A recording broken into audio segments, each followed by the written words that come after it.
Derek out there, what's he able to do at this point? Yeah, he participated in practice, and we'll see how he feels tomorrow. Full practice? Yeah, he He did. did everything? Yeah, he did everything. Okay. So we'll see how he feels tomorrow. He looked good. For this time of year, how do you balance preparation, resting guys? You know, you got probably a week between games, along with scouting, preparation, and just getting ready for game one. Yeah, I think just understand there's a lot of film, and as players sometimes we get antsy watching film, but I thought the guys did a great job today of being patient, understanding what part of the season we're at with the playoffs, and understanding the detail of what we're asking them to do. So there's a combination of being able to watch film, talk about the details, and then being able to get on the floor and be able to get up and down. I thought the guys did a great job today, and then we'll see how Thursday goes. Jason, you mentioned the details of the playoffs. Can you speak to the intensity and the difference of what it feels like on the floor in comparison from regular season games to the playoffs? Yeah, I think just the physicality, paying attention to the details. We're playing a really good team in the Clippers. They 4 future Hall of Famers. They're well coached. T. Lue is one of the best coaches in the league, and just understanding that you're trying to get these guys to their second or third move, but they're still good enough to make those shots. So just trying to get them out of their comfort zone, and then being able to rebound the ball. We talked about the things we've done here in the last 20 games. Continue our habits on the defensive end, and then also on the offensive end. So we've shown that we can play defense at a high level. Now it's a matter of doing it during the playoffs. It's obviously a different team than the last 3 matchups against the Clippers earlier in the season. Do you think that gives your team an advantage because they don't have, I guess, the film from those games to kind of prepare for? Yeah, I don't know if it's an advantage. They haven't had the opportunity to see this team.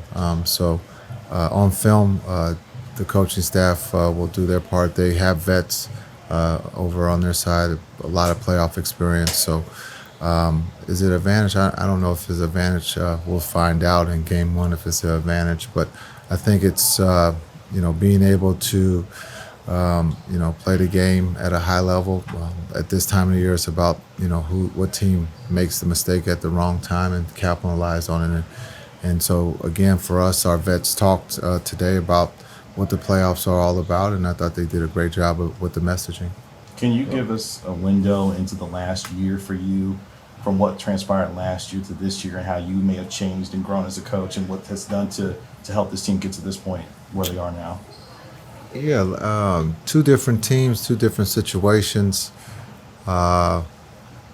Just understanding, it started with being able to play faster, asking Luka, can we play faster? We were 28th in pace last year. We're 7th this year.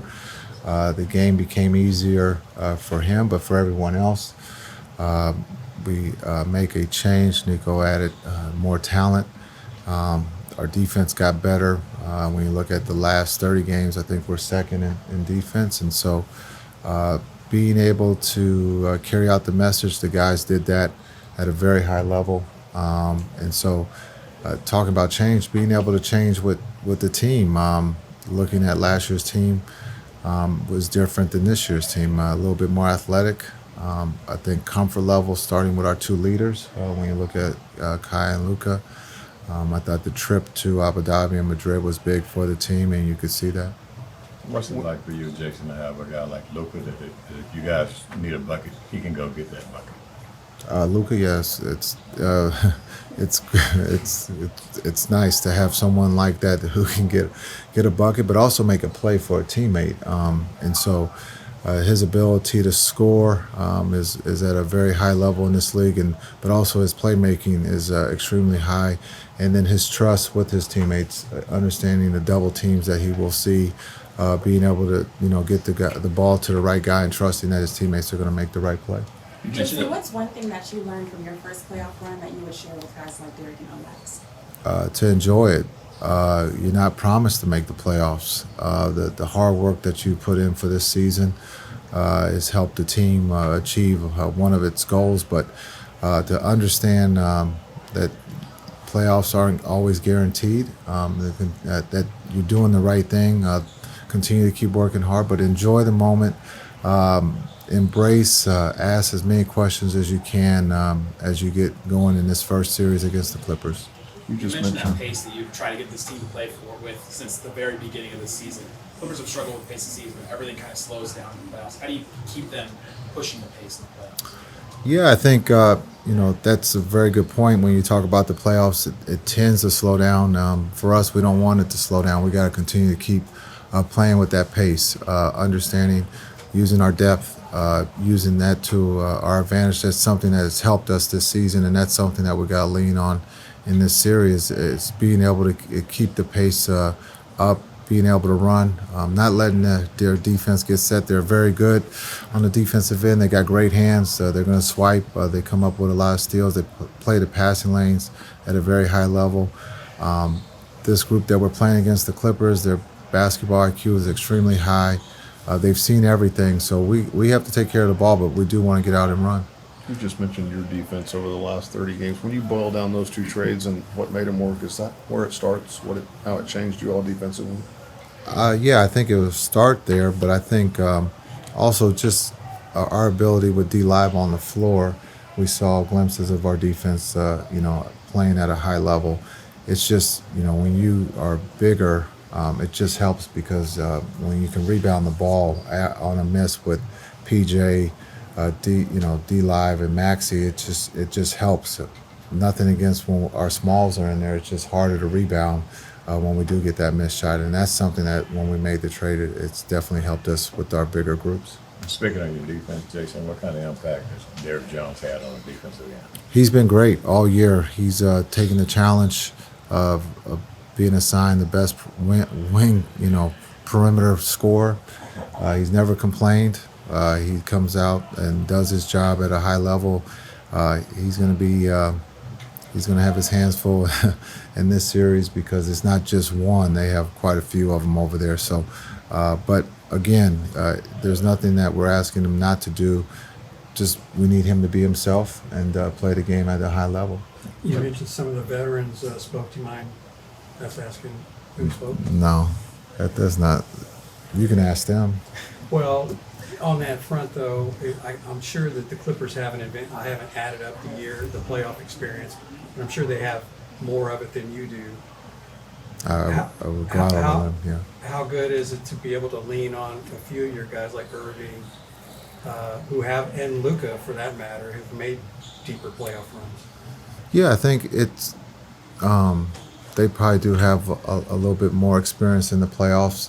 I think this is, being able to be in this situation to gain that experience for our younger players is big. When you talk about D Live and Omax, Hardy, these guys who haven't had the opportunity to participate in the playoffs, you look at, being able to help them through different situations of understanding what to do and what not to do.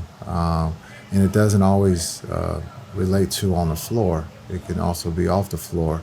And so this is good for Smooth and Kai, Luka. I would also put Exum in there. Not you use the European, experience. So there are quite a few guys that have experience. But I think when you look at the group, Gaff and PJ, they're going to lean on those guys too, and that's how we're built, is for these guys to ask questions, but also listen, and they've done a great job, since they've been here. I know a lot of people talk about the matchups on the floor, but it seems like there's also a matchup on the sidelines. You were coaching against Ty Lue. Could you just speak to, that dynamic and just trying to, figure out what he's going to be countering with during the series of the playoff run? Yeah, he's great. He's going to throw out some different things. We've seen a lot of different things this season on the defensive end when the double teams are starting Zubac on Luka. So his creativity is at a very high, and we'll be prepared for that. But Ty is one of the best coaches in this league. He's won a championship. I don't know if he's won Coach of the Year. He's probably deserved to win Coach of the Year, but just his experience. He's played the game at a high level. He's won a championship as a player. So this is a great challenge for both coaches to find a way for their teams to win. This is your first introduction into the Mavs Clippers trilogy now as it is. What do you remember from the first 2 times that these teams played each other in terms of any memories that stand out to you from what you saw in those 2 series against those opponents, as I say? It came down to the end. Just understanding both teams know what they're going to run. Both teams, the stars are going to be stars. Luka was pretty good in those series. I remember Boban started in a series, and so or one of the games, I should say. But it was just a matter of swings, and so that's what happens in the playoffs. And whoever swings last tends to win. And the Clippers, swung last, and they won both of those series. Coach Kidd, you've played and you've coached at the highest level, going all the way to the NBA Finals. What would you say is the number one thing that separates contenders that go all the way from pretenders that get bounced early? That's a good question. I think luck, health, being able to take advantage of mistakes. It's not pretenders. It's just you've run into a better team. Sometimes you lose to the team that does win the championship. So it's hard to say pretenders because it's hard to get to this next season. And so you just sometimes run into a team that was hot. We've gone through that in our first year here. When we played Utah, I don't think anybody really had us pinned in or penciled in to make it to Western Conference Finals. But we found a way because we got hot at the right time. Do you remember a year or an early round matchup like this has 4 Hall of Famers on one side and probably 2 on another, 6 in an opening round series? When you play and coach, do you remember anything like that this early?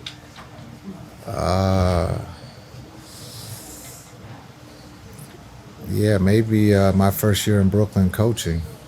I had quite a few Hall of Famers, and we played Toronto, which when you look at DeRozan and Lowry, probably they'll be future Hall of Famers too. So I might have had 2 or 3 Hall of Famers when you talk about Paul Pierce and Garnett.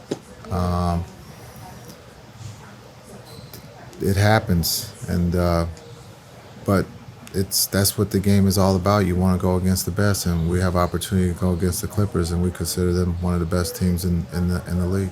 Coach, going back to matchups, you mentioned Derrick Jones. Is it going to be one of those things where you're going to give him a specific challenge to guard maybe one player, or will it be more of like a flexible switch when you can type of approach? You want me to share my game plan with you? Just anything you can say. Yeah. Exactly. I said no. All right, Coach, then I'll ask you one. With the fans, they sold out every game this year. Yeah. What does that mean to you, the fans just doing that? Yeah, I think when you talk about the fans, we have the best fans in the league when they come out every night, no matter if it's a Monday or Tuesday. And so to be able to have that support is going to be big, not just in the regular season, but going forward, and we're going to need that in this series. We've got PJ ready if Yeah. Thanks, JK. Thank you.